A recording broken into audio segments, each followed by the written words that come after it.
Leeches, when we had an operation in some valley over, I don't know if it's Death Valley, or we had to walk in the water out several areas in that valley.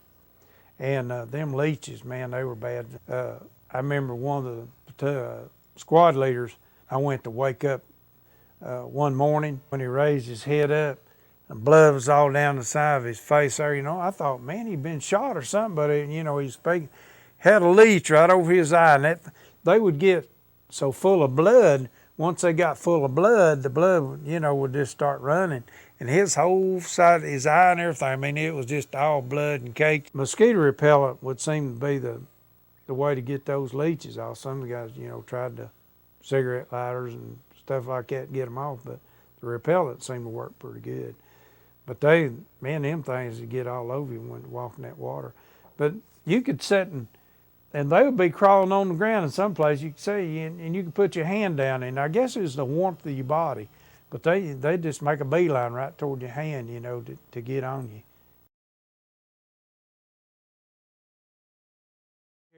You had to carry essentials, you know. I carried a whole thing of magazines, about 50 magazines of 16 round. And then the rest of your stuff, and every once in a while we'd have to even carry a mortar around, and it was always nice to be able to sit down or lay down, whatever, and get them packs off your back. Going during the day and setting up at night on your, usually we swap out, you know, on sitting watching, when you slept, you really slept. I mean, I slept pretty good when I did sleep. And you did stay pretty tired a lot, but being young, the guys, I was 21, some of the guys 18, 19 years old, and you just got to be young and tough to endure all that, the heat and being in the rain all night and trying to make it through that. I mean, yeah, you got to be tough.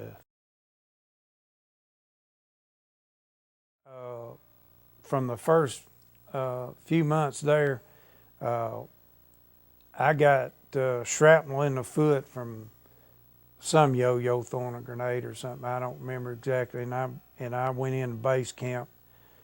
I was in base camp about 7 days. And what really got me about that part, there was a sergeant that was in there.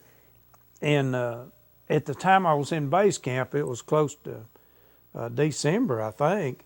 And Bob Hope was having a show up at July. And so I was getting around pretty good then, able to kind of hobble around pretty good on my foot then. And that sergeant was supposed to come get me when they was going up to July, the Bob Hope show, and that sucker didn't come get me. And man, I didn't get to go see the Bob Hope show.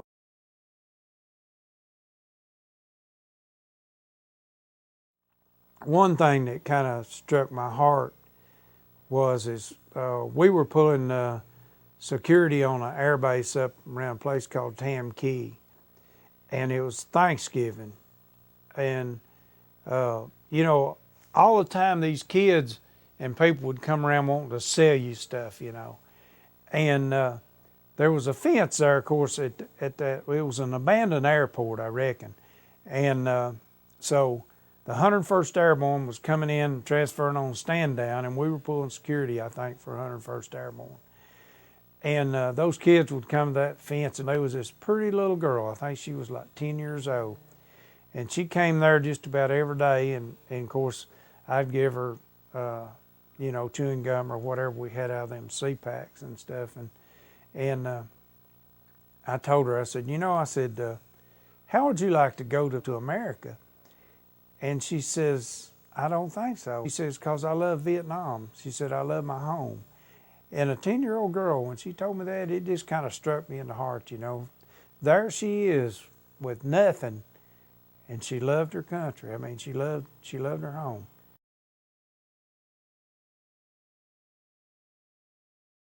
Well, we were in base camp on stand down. It seemed like we were in there for several days, and so the colonel, I reckon he got tired of everybody being around base camp, so he wanted to give us something to do. So we started running patrols out in the daytime and ambushes out at night. Kind of made us all a little mad and everything, you know. And of course, we ran the patrols and sent out the ambush patrols, and the guys were getting pretty much wore out at that. We were kind of wore out from doing all that by the time we got ready to move up to Lojang. And I remember one ambush patrol that I took out during that particular time, got in, went past our position, you know, like we're supposed to, and then came back in. And we were, like I said, we were worn out at the time. So, and it was real bushy and heavy in that area and then around right where the trail was that we were setting up on. And we just took and went back in the bushes and just laid back in there, and mostly just went to sleep at night and just hoped nothing happened. And that was another patrol that we made it through pretty good. And but we were taking out ambush patrol, and we went out, and there were the guys that did the guard in the bunkers around the perimeter of the base camp. We got with those guys. I can't remember if they were 3 or 4 in a bunker or what, but we talked to those guys and made a deal with them, said, now we'll go out for a little while and we'll come back in and we'll just help you guys stand guard, and that way you get more sleep and we'll get some sleep too. And I didn't think about it at the time, but here I am. I'm responsible for what I do and what I have these guys do. We go out and we wait right just before dark, and then we ease back up. There's of course a hill, you know, a little bit of a bank going up to where those bunkers were. And we get up there and we're laying there getting ready to go back to holler at these guys, you know, to come in. And here come helicopters, a couple of helicopters with them huge spotlights on. Well, they just didn't happen to see us, because I know in my heart that if they'd have seen us, they would have opened fire on us in a heartbeat. When they passed over, we hollered at the guys and we got back up to the bunker.